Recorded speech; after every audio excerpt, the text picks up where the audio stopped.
The Department of Homeland Security oversees the Secret Service, and now the agency's inspector general has launched not one, but two investigations into what happened on Saturday, how a shooter could get into the line of sight of a former president, especially after he was already flagged as a suspicious person. Joining us now, former DHS Secretary Jeh Johnson. Jeh, it's really good to have you. We're just learning that Kim Cheadle, who was here yesterday at the RNC, met with Donald Trump. What might she have said? I can't begin to speculate about that, Katie. I can only imagine. Might have been an apology for what happened. And beyond that, it's very difficult for me to speculate. Let's talk about the role of the Secret Service and what they did on Saturday or did not do. We're getting more information about the timeline, that the shooter was spotted a full 20 minutes before he fired any shots. He was noted as a suspicious person even earlier than that. Yeah. What happened? Why was Donald Trump, at the very least, why was he still on stage? Katie, in my mind, there is no justification for that timeline. We say to the public over and over again, if you see something, say something. It would appear that members of the public at this event did their job by trying to alert law enforcement, but someone in law enforcement, someone in the Secret Service did not. I spoke to a very, very senior retired member of the Secret Service the day after, and he said, I bet it was a failure of communication. I think it's important, Katie, to point out that it hasn't just been dumb luck that it's been 43 years since anyone tried to take a shot at a president or a candidate or a former president. It's because of the hard work and dedication of the men and women of the Secret Service who are literally willing to take a bullet for their protectee, as you saw this past Saturday. However, there are some really hard questions that have to be asked and answered here. Why that chronology? Why did the Secret Service not take steps to secure every rooftop, every open window that might be in the line of fire of the protectee? One of the major lessons learned from November 22nd, 1963, is when you have a protectee in the open air environment, you have to secure and be wary of rooftops, open windows like the Texas Book Depository. And that's not the responsibility of local law enforcement. You just can't say, well, we'll let local law enforcement take care of that. The Secret Service has to take care that somebody is taking care of that. Should Kim Cheadle resign?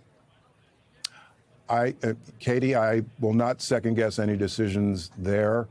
10 years ago this time, we had a somewhat similar situation where a Secret Service director was under fire. She had to give testimony before Congress, and with some suggestions, she did resign. This is an entirely different situation. I'm not going to second guess the director, the secretary of DHS, or the president about what should happen next. But there's some hard questions that have to be answered. Yeah, let's talk a little bit about what's happening here at the RNC. Sure. A big push on immigration here and shutting down all the borders and also mass deportations. I want to play a little of what was said last night on stage. And he will arrest the criminal illegal immigrants and put them behind bars or send them back.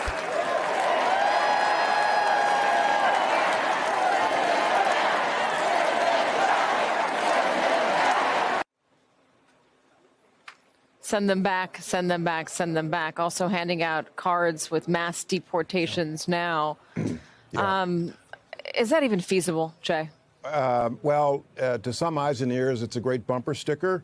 But if you undertook such an effort, you'd confront three harsh realities. One, there are certain countries who will not accept them back. When you deport somebody, it's a repatriation, so the country has to accept them back. Any mass deportation movement will re-energize sanctuary cities. President Trump should know that from his first term in office. And it's a matter of resources. There have to be priorities in how you go about enforcing the immigration laws. And What we did in the Obama administration, what this administration is doing, and what the Trump administration did was to prioritize those who represent public safety dangers, national security dangers. I'd rather go after the convicted criminals who are deportable, who are not in this country legally, versus spending the time to root out somebody who's been in this country 10 years, who have children who are U.S. citizens, who have jobs, and are going to be difficult to find. You have to have priorities for the sake of public safety. Without a clear majority in Congress, among the Democrats at least, do you see this as an issue that can be resolved, or is this just too potent something to campaign on?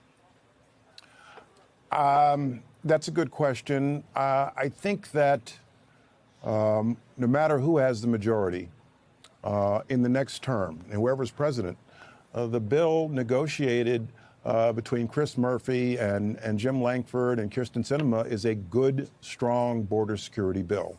It has lots of good measures in it, more resources, more judges, changes the asylum laws, which do need a change in law, in my judgment, not just a change in regulation. And that should be the starting point for a discussion about how to reform our broken immigration system in the next term, whoever the president is.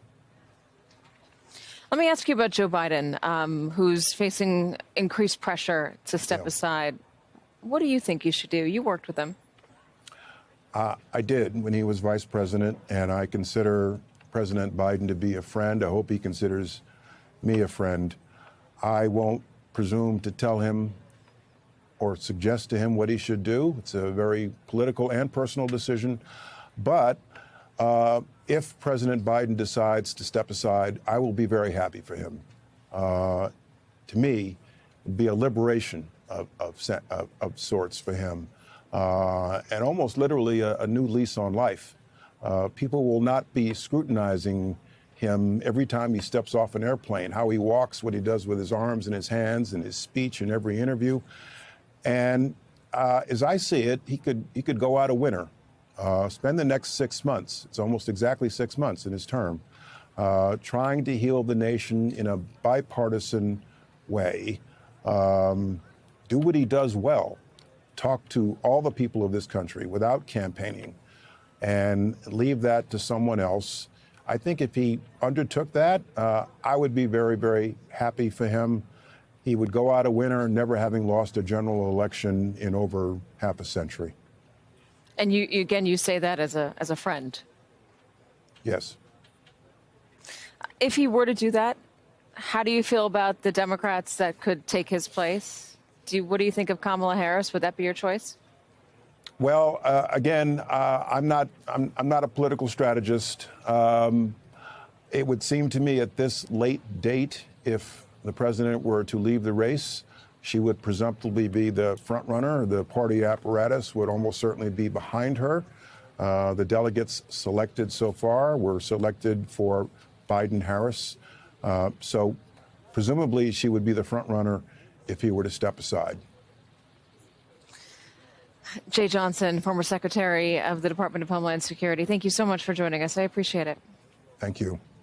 Hey there, MSNBC fans. I'm Luke Russert, and be sure to join me, Rachel Maddow, Jen Psaki, Lawrence O'Donnell, Steve Kornacki, Joy Reid, and many more September 7th in Brooklyn, MSNBC Live Democracy 2024. Click on the link for ticket information.